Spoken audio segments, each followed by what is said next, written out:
Nakatayo sa harapan ng isang barong-barong si Russell. Kasama niya ang kanyang mga pinsan at si Frances.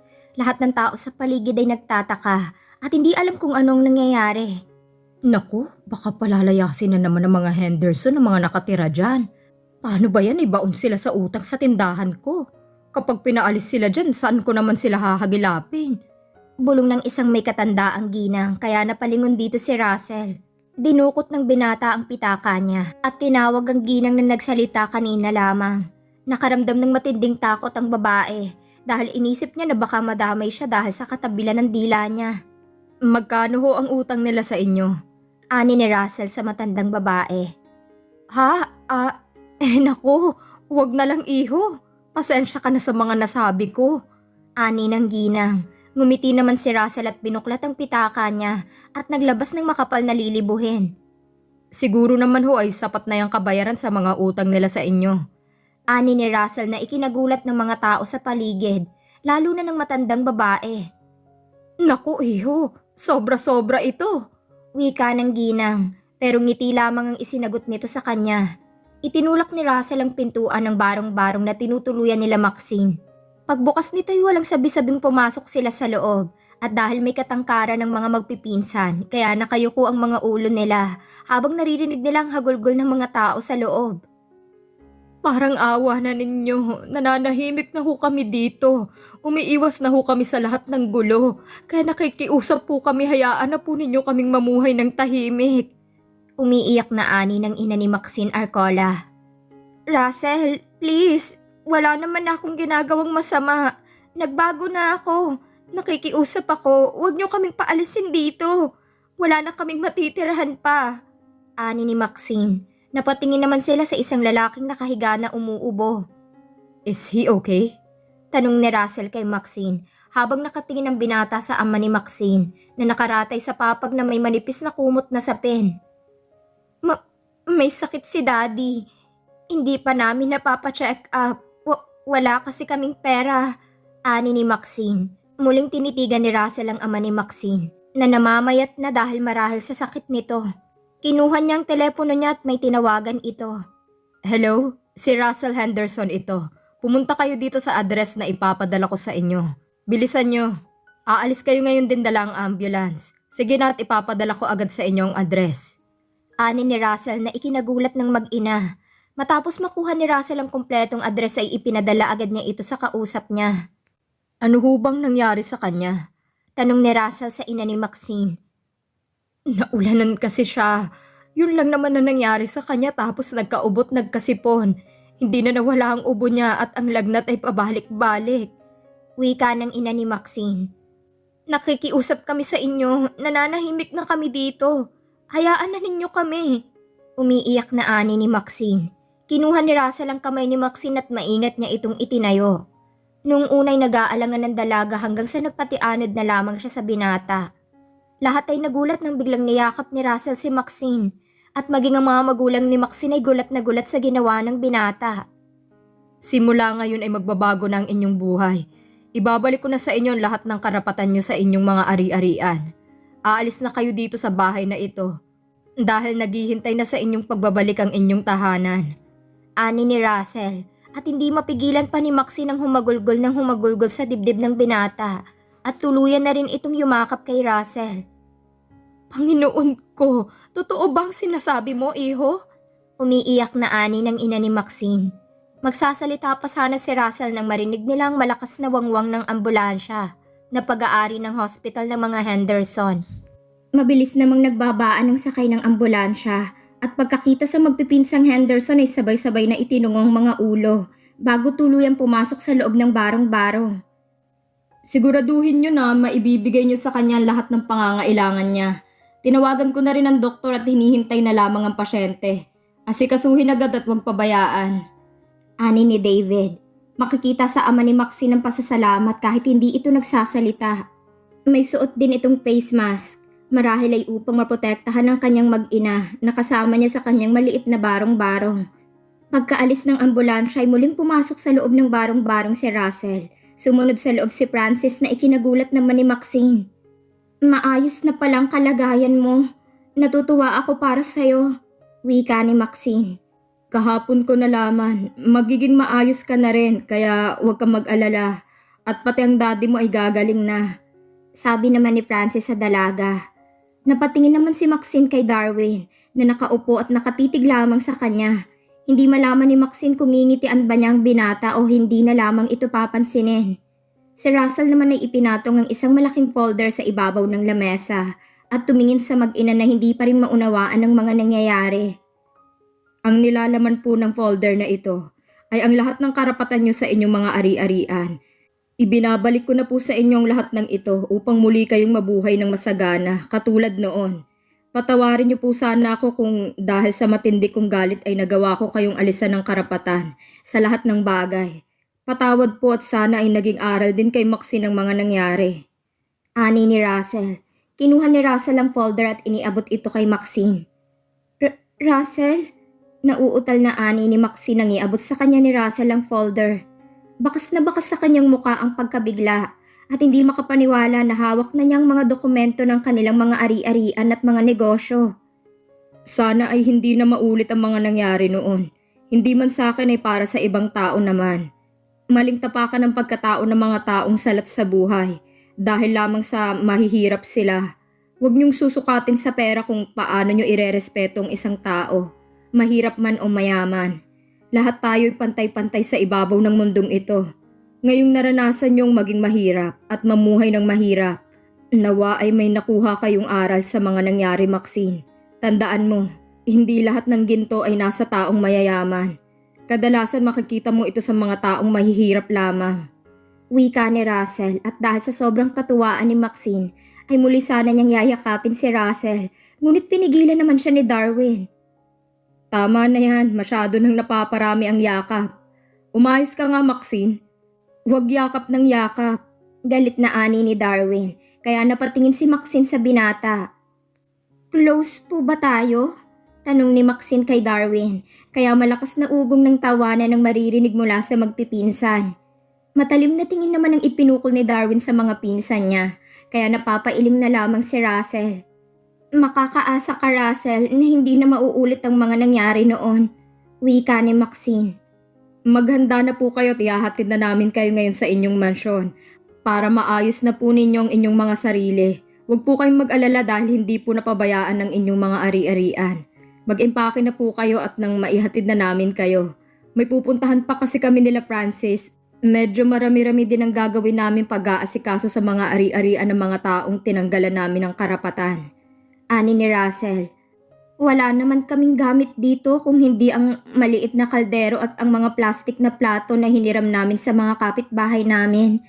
Mga damit namin ay punit-punit at wala naman kaming maayos na gamit. Kaya hindi na kami makakapag-impake pa. Ani ni Maxine na nahihiya at hindi makatingin sa kanila. Kung gayon ay tara na at nang makauwi na kayo sa inyong tahanan. Ang mga kasambahay naman ninyo ay naghihintay lamang sa inyong pagbabalik. Dadaan muna ho tayo sa kondo ni Darwin upang makapagbihis kayo. May mga damit na bagong bili para sa inyo ang naghihintay sa inyo doon. Ani ni Russell na inalalayan na niyang mag-ina palabas ng barong-barong. Ang mga taong nag-uusyoso ay nahawi at binigyan sila ng daan upang makalabas ng lugar nila. Ang mga tauhan at bodyguards naman ng mga Henderson ay alerto lamang na nakamasid at hindi hinahayaan na isa man sa mga taong nag-uusyoso ay makalapit sa mga ito. Isang lalaking napansin ni David na nakatitig sa kanya. Napakunot ang noo niya dahil kahit luma at sira ang suot nitong damit, ay para itong si Russell noon. Makisig, matipuno, maputi at higit sa lahat, ang kulay ng mga mata ng mga Henderson ay taglay nito.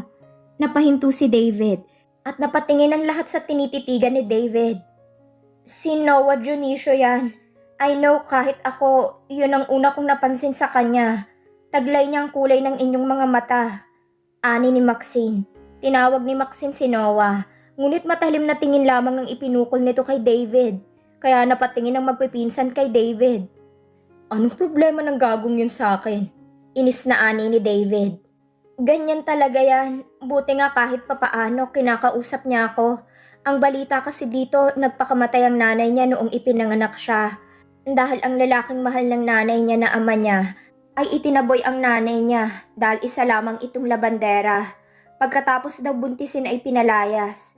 Ang ninang na niya ang nagpalaki sa kanya. Bakla ang ninang niya. Buti nga hindi siya nahawa dahil sabi nila noon ay inaayusan niya na parang babae ng ninang niya noong bata pa ito. Mabait naman siya pero sabi nga nila, mula nang malaman niyang dahilan kung bakit nagpakamatay ang ina niya, habang lumalaki daw yan ay may galit na talaga sa mundo. Tinanong ko nga siya minsan kung kilala niya ang tatay niya. Sabi niya kinasusuklaman niya ang pamilya ng kanyang ama. Mahabang ani ni Maxine. Hindi naman nakakibo si David, pero nagtataka siya kung bakit sa kanilang lahat na magpipinsan ay tila sa kanya galit ang lalaking yun. Naiinggit sa kagwapuhan mo. Ani ni Rag, kaya nauwi sila sa malakas na tawanan. Habang naglalakad sila palabas ng eskinita, ay nakita na naman ni David ang lalaking masama kung makatingin sa kanya. Nakatayo ito sa tabi ng isang poste at humihit-hit ng sigarilyo. Muli siyang tiningnan ng sinasabi ni Maxine na Noah ang pangalan at isang matalim na tingin na naman ang ipinukol sa kanya ng lalaki. Kaya sa inis ni David ay sinugod na niya ito at itinulak. Anong problema mo? Galit na sigaw ni David. Mabilis naman siyang nilapitan ng mga pinsan niya at inawat agad siya nito. Ang mga bodyguards naman nila ay hinawakan ng magkabilang braso ni Noah na tinutukoy ni Maxine at iniharap ito kay David. Ang tapang mo pala kapag may kasama kang bodyguard. Mapang-insultong ani ni Noah kay David.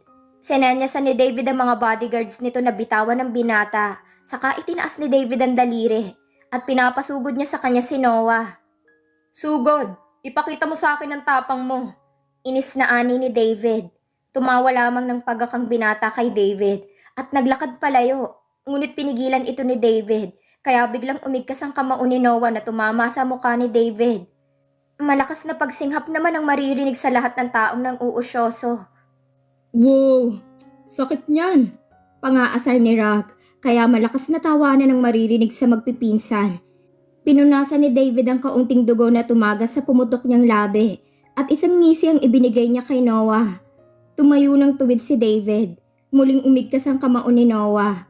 Ngunit bahagya lamang gumalaw si David upang iwasan ang malakas na suntok. Nainis si Noah kaya muli siyang sumuntok, ngunit mabilis na naman itong nailaga ni David.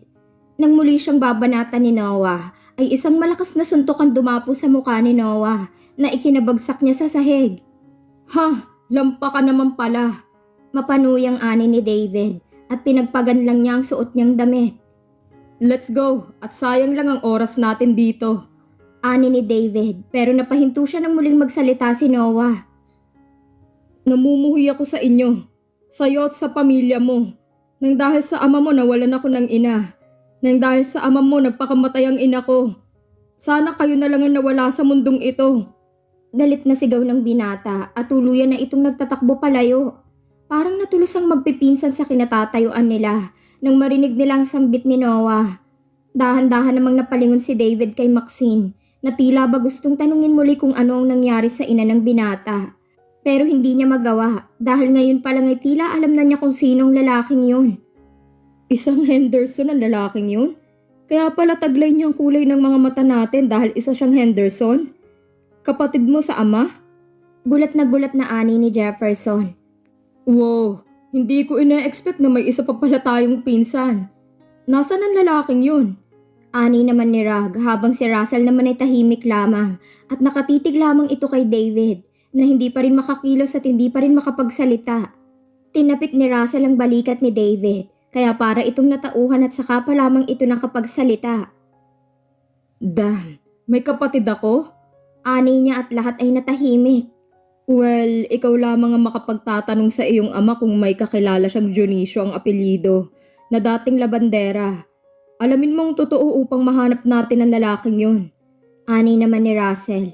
Hindi na nakakibo pa si David hanggang sa tuluyan na silang umalis upang ihatid naman sila Maxine sa dati nilang tirahan. Kung totoo man ang sinabi ng Noah na yun kay David, ay naging palaisipan na ito dahil kilala niya ang kanyang ama. May mabuti itong puso at hindi ito nanlalamang ng babae. Sa tingin niya ay higit na mas matanda sa kanilang lalaking yun. Pero sino nga bang Noah na yun? Pagkatapos na maibalik sa lahat ang mga ari-arian at mga pera nila sa bangko, ay umuwi si David sa mansyon ng kanyang mga magulang dito sa Pilipinas. Gusto niyang alamin kung kilala ba ng ama niya ang Dionisio na dating labandera daw na ina ng Noah na yon. Hindi naman ninyo kailangan sumama sa akin. Ani ni David nang makitang nakasunod lang sa kanya sila Russell. We are going with you. Ani nila kaya nagkibit-balikat na lamang si David at nagpatiuna na sa paglalakad papasok sa malaking mansyon ng kanyang mga magulang. Pagkapasok nila sa loob ng mansyon ay napatingin sa kanya si Allison. Ngunit hindi niya ito pinansin at humalik lamang si David sa pisngi ng kanyang ina. Mukhang napaka-importante naman yata ng sinadya mo dito, anak. Hindi ka naman umuwi dito mula nang dumating kami, pero ngayon nandito ka at mukhang napakaseryoso mo pa. Ani ng ama ni David. May sinadya ako dito, Dad, at gusto kong magsabi kayo sa akin ng totoo. Ani ni David at naupo silang magkakaharap sa sofa. May kilala ba kayo ni Mami na labandera noon na ang last name ay Dionisio? Tanong ni David na ikinagulat ng kanyang ama. Napayuko naman ang kanyang ina at hindi malaman kung paano titingnan ng kanyang anak.